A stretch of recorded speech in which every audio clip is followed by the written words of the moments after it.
Hello, everybody. So this is a HIMSS stock update, and I want to talk specifically about the future of HIMSS and the low T pill segments, the testosterone treatment segment at HIMSS, and why I think it's bigger than you think. And then I want to talk generally about the future of healthcare, at least how Gen Z, how the younger generation think about the future of healthcare. Of course, quickly on valuation, HIMSS is up 1% right now.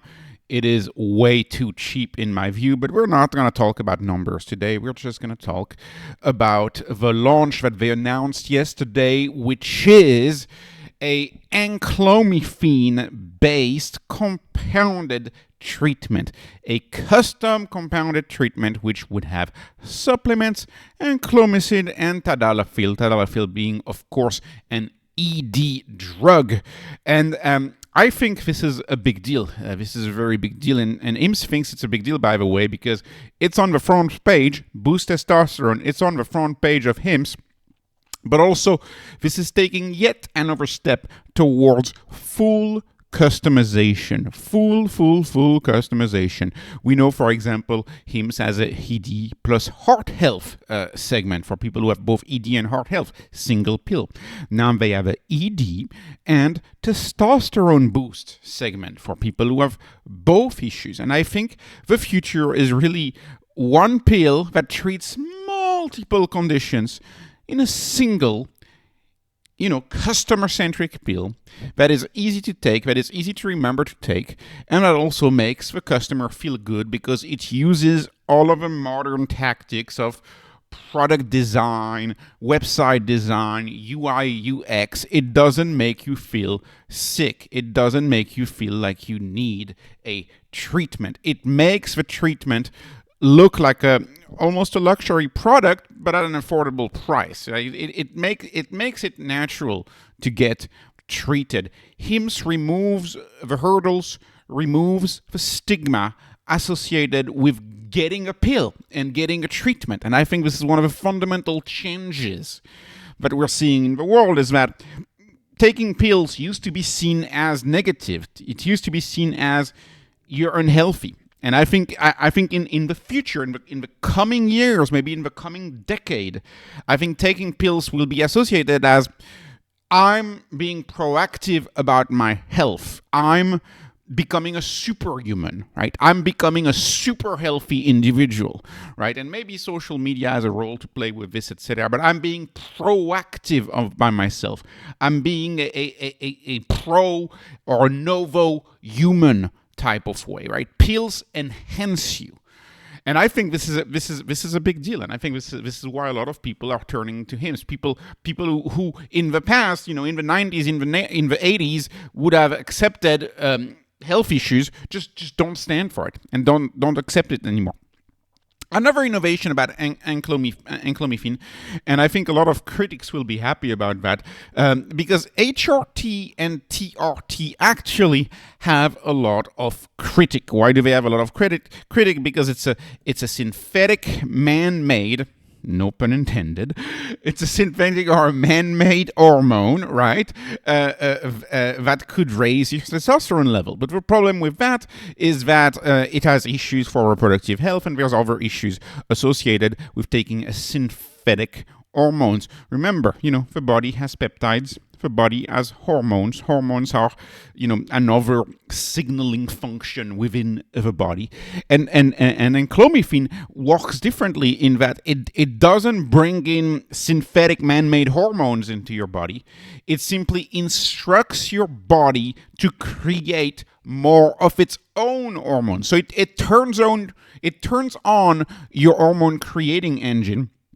It raises it up as opposed to bringing in an outside synthetic hormone. And so maybe research should be allowed and to see, because maybe we could make also the synthetic hormones better. But in many ways, enclomiphene is an earlier intervention than full HRT or full TRT. And I want to talk, of course, about the marketing of these drugs. If you see, HIMSS is, in my view, taking a very classy approach to this marketing, but actually just type enclomiphene online and you will find a pattern that is very similar to the GLP-1 pattern. You have a bunch of websites that prescribes it. Many of them who are like, I guess men-oriented websites like Maximus, right, reference to Romans, but you also have sports-oriented websites, and you also have longevity websites, because of course, having higher level of testosterone is associated with vitality, including longevity, including energy.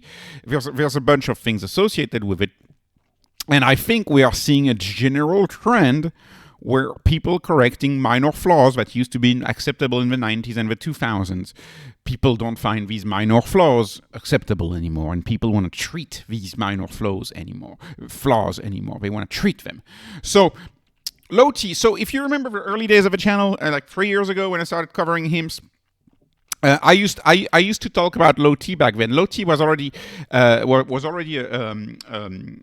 avenue for growth for him. So they hadn't launched it back then. Back then they only had ED, but I always looked at low T as an avenue. Now they've launched low T for a while. They've launched it for a while, but why was I excited back then, and why do I think it's a big deal today? Because it's actually a top concern for men in America. If you look it up, it's actually one of the leading concerns.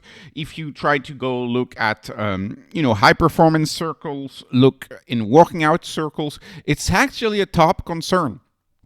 And it's been for a long time. And in fact, if you live in suburban America, you may have seen those, frankly, weird-looking stores, in my view, who are so-called low-T store, and they usually have an X in the name, and they usually have like black marketing, dark marketing, like black decor, all black, and they usually have an X, and maybe they show a chromosome, and it's kind of, how do you say, it's weird. These are just weird, and they're all across suburban America.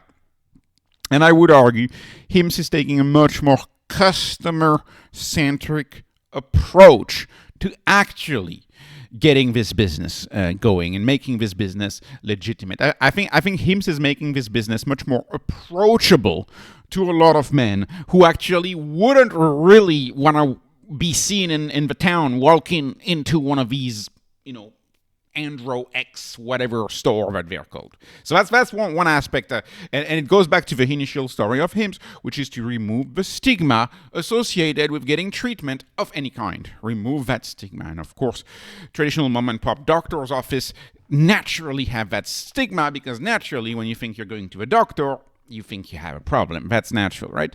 So, and there's a lot of hype. There's a lot of hype around boosting testosterone. If you hang out on social media, you see this hype is everywhere.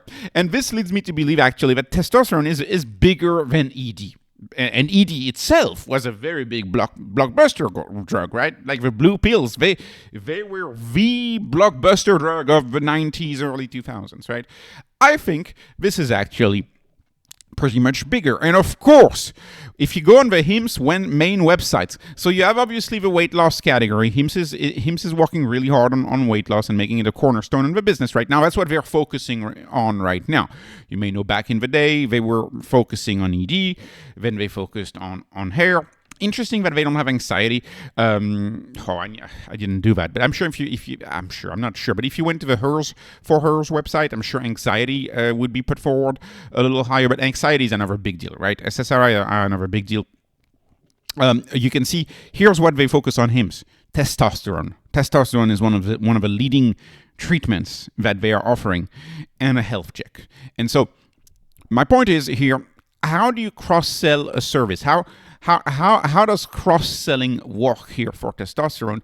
Well, I think that cross-selling service is working because of the health check. I think the health check is a very big deal. Due to them, of course, talking about the health check, giving it for cost, not for free, but essentially they make no money on it. $349 tests for signs of 1,000 plus health conditions. Because, of course, to be prescribed a testosterone treatment, you need to have been found to have low testosterone. And of course, what happens in that test, right? They test your testosterone. They test your hormones. And so I think HIMSS, looking at HIMSS labs, they test the hormones, and you see if you have a problem with the hormones in a classic, UX UI way, it tells you, needs attention. And so these labs, they act as the top of the funnel. They are the top of the funnel to then prescribe treatments that may be needed. And in fact, if you scroll down on the labs page, you can see total testosterone, and they show you an example with testosterone. And the big advantage of these labs, if you take the higher plan, which is once every 6 months labs, which is, in my view, better than the standard annual physical that you get at a regular physician, they track you over time.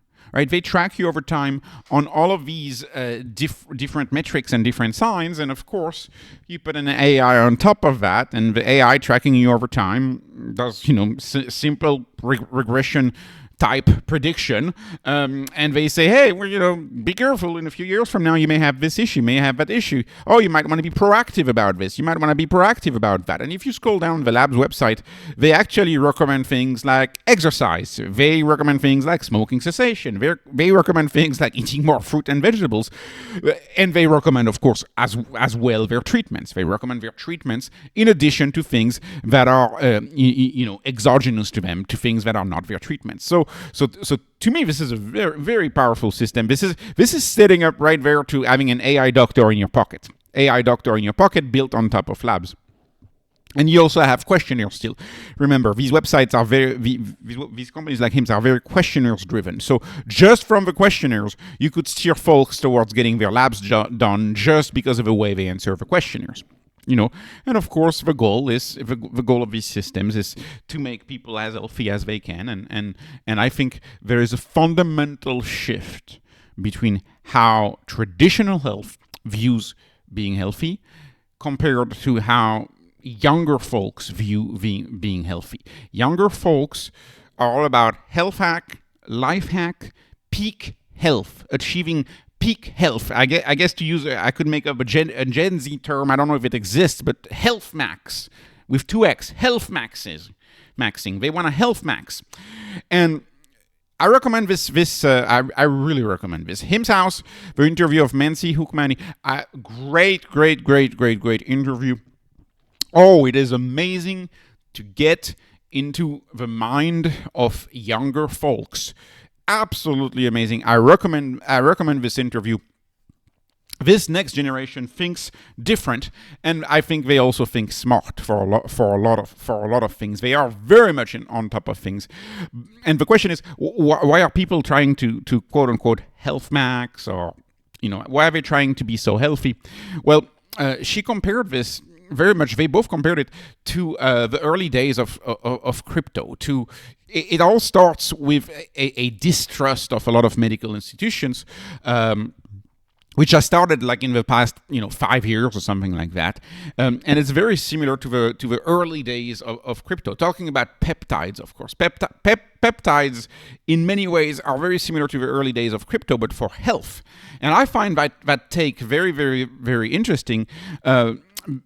Because peptides are a frontier. They're a major frontier. They're a new frontier. They were unlocked, of course, by these weight loss drugs. But I think they could be an enormous deal. And people, just like you would hack a computer, they're trying to health hack, to hack their bodies, to make their bodies so much better, to hack themselves to attain some level of peak health, which is a fundamentally different way of thinking about health from your traditional mom and pop doctor. Traditional mom and pop doctor is trying to prescribe as little health as possible to save their insurance company money. That's what the traditional way, that's how insurance works, and that's how they make money, right? You try to prescribe as little as possible.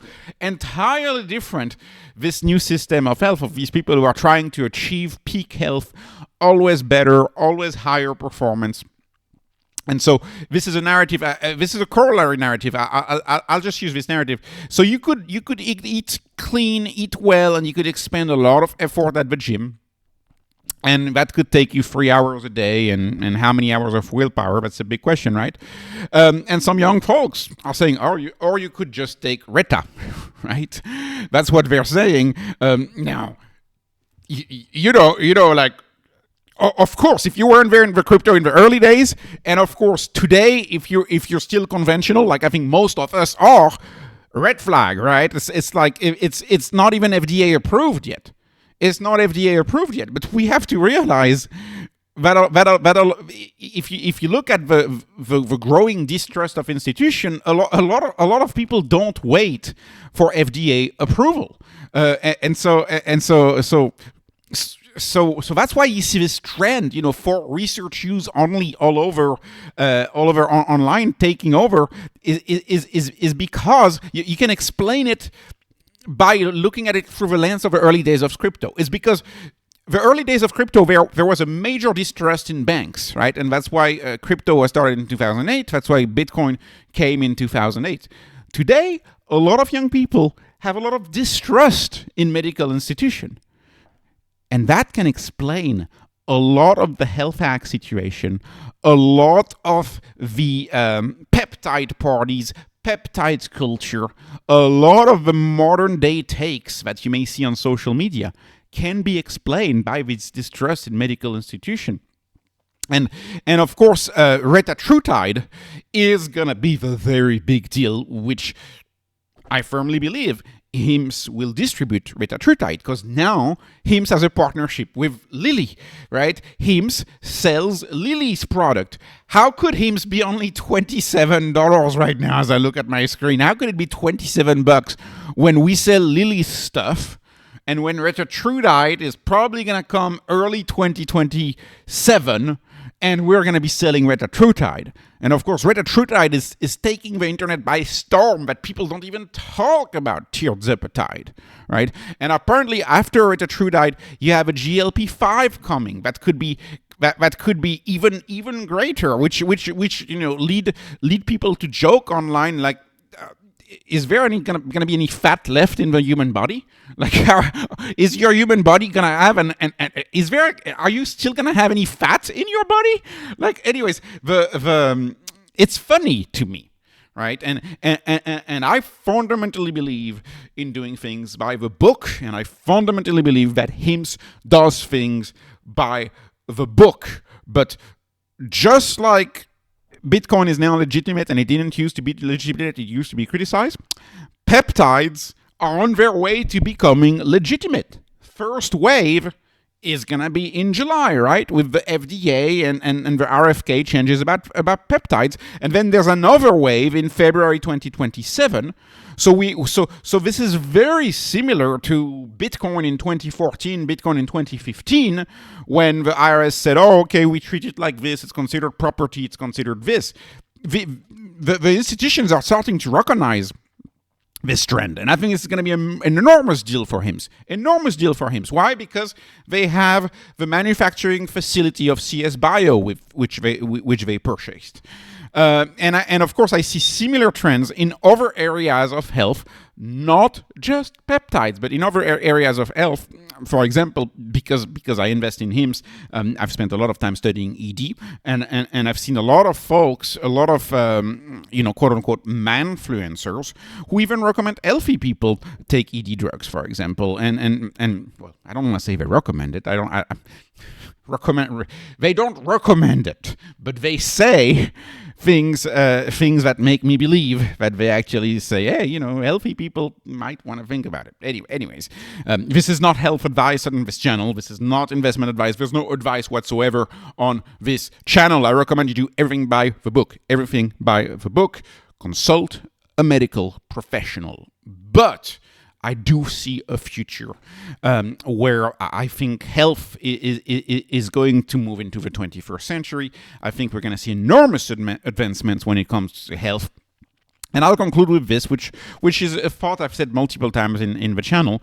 But I see a future where AI-driven combinatorial factors come into purpose. And by combinatorial, you have, of course, compounded medicine, which is you put exactly what you need in that pill for you. But I think this is going to be bigger than that. So right now, Hims is doing that, with ED plus heart health, ED plus testosterone, right? Custom pills. I think this is going to be bigger than that. I think you're going to have a custom drug or custom stack for a unique person. A unique person, a unique treatment well marketed. And if you look at peptides and you understand that peptides are just combination of amino acids, right? If you combine amino acids, I also see tremendous use of AI in designing these new peptides that can trigger XYZ performance or fix XYZ issue in your own unique body. Designed, that drug, that intervention designed by an AI, which happens to have super intelligence. And so you already see people doing this with what they call the peptide stack, right? It's, what is this language, right? It's IT language. It's health is going full IT, right? People are getting peptide stacks to achieve XYZ goal. Okay, well, I think HIMSS. This is my final conclusion. I think HIMSS needs to start communicate on AI, and then needs to start going all in on AI, because perhaps health is going to be AI first health and AI first treatments, and also. I fundamentally believe in this. I think HIMSS needs to get into this AI simulation of our bodies, right? Wearables, labs, questionnaires, health history. Perhaps getting your DNA entirely synthesized.